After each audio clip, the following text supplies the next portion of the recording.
Today we're going to do a layout from when I went on a cruise and we went to Half Moon Cay. This is the sketch that I'm going to use, which is from Scrapbook Generations, and it is a free sketch.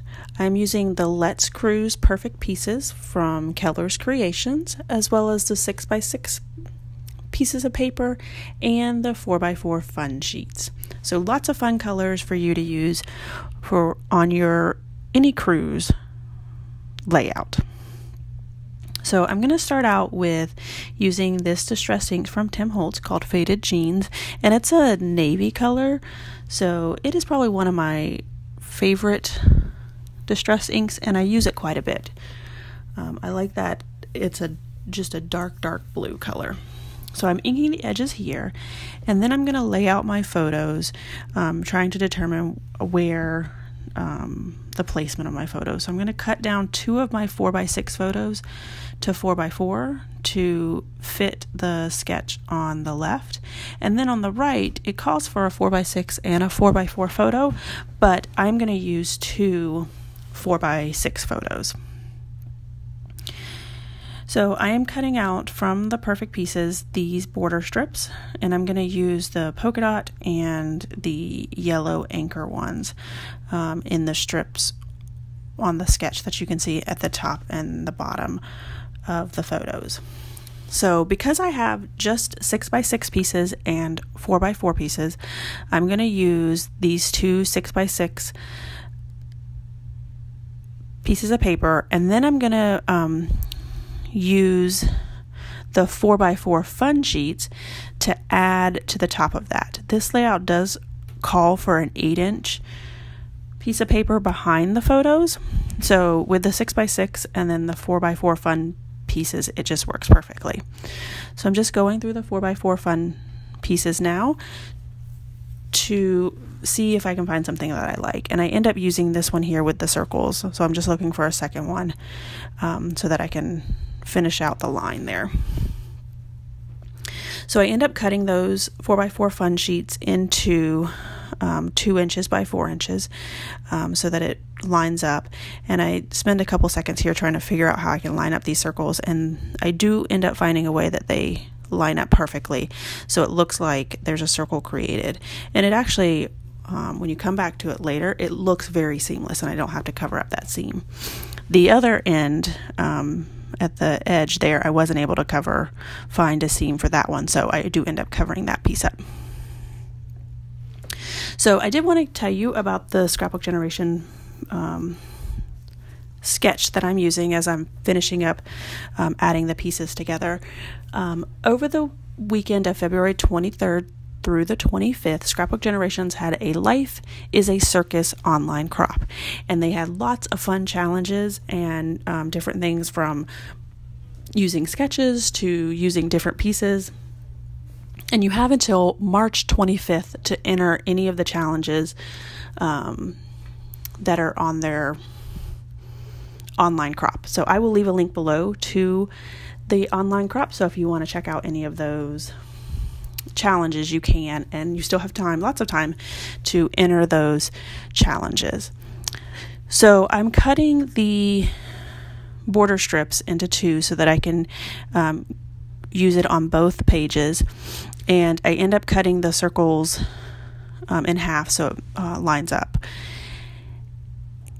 And what I end up doing, again, inking the edges, and I don't have you guys watch that because it does get repetitive after a while.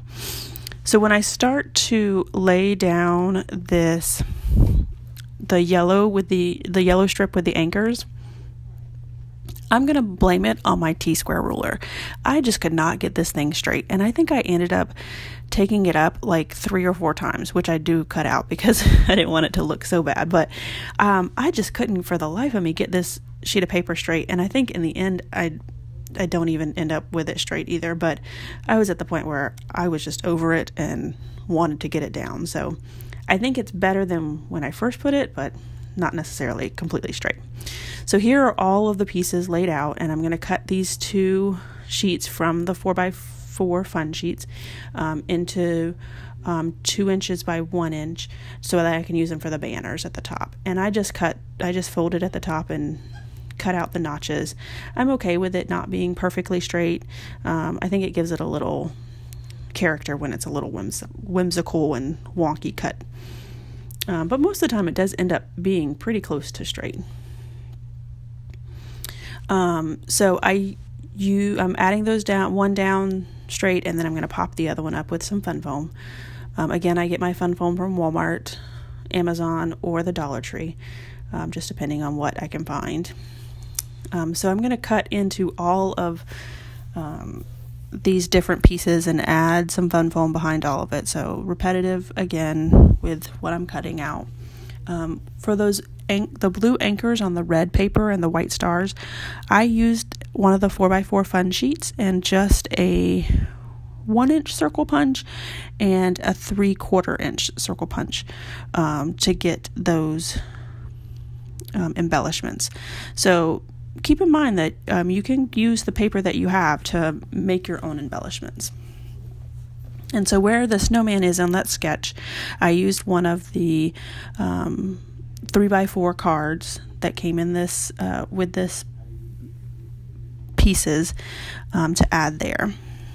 And again, Keller's Creations has tons of circle embellishments, and all of them are 2 inches or 1 1/4 inch. So with your circle punch, it makes it easy to cut out those different pieces. So in this layout, it calls for the 8-inch paper behind the photos, but I decided that by using that 4x6 photo that the carnival takes for us, it covers up that whole piece, so there's actually no paper behind it, the blue star paper. I just lined it up so that it looks like it's continuous on both sides. So it looks like it goes under there. So it's one way to save some of your paper, or if you're using those 6x6 pads to make those look like they're longer than what they really are, is to tuck them behind your photos or your embellishments to give them that illusion. So I'm adding some enamel dots here, and I got these enamel dots at on a website called aliexpress.com. So it is a China-based company, so it takes a long time to get them, but I think I paid like $1 per sheet for the enamel dots. So if you're willing to wait out that time, it's definitely worth that and gives you a little bargain. So now I'm going to add these 2 little banner strips at the top there. I'm just trying to figure out the placement on them. They end up at the top there, and I add another one as well. And this is where I'm trying to cover up that seam, and I use the New Horizon navy circle to cover up one of the seams, but the other seam I realize doesn't need to be covered up. I actually ink up that circle, put some adhesive on the back of it, and then realize it's not really needed, and I like it better with just the smaller circles there. So you can see where I'm looking at the paper and lifting it up and saying it does really look seamless. I had to do a double take to make sure that it was actually there. So now I realize that this red and white stripe banner is kind of getting lost in the circles. So I'm going to use this navy one. So I'm going to recut the banner and then add that back down. I think the navy adds a more contrast to the circles. So I'm going to add those back down and then just do some final touches. I use my Scotch quick dry adhesive in my fine line bottle to add these 2 wood veneer stars just to give it a little more texture. And you do have to put your lid back on right away. There's been several times that I've had to clean that fine line bottle out because I didn't put my lid back on.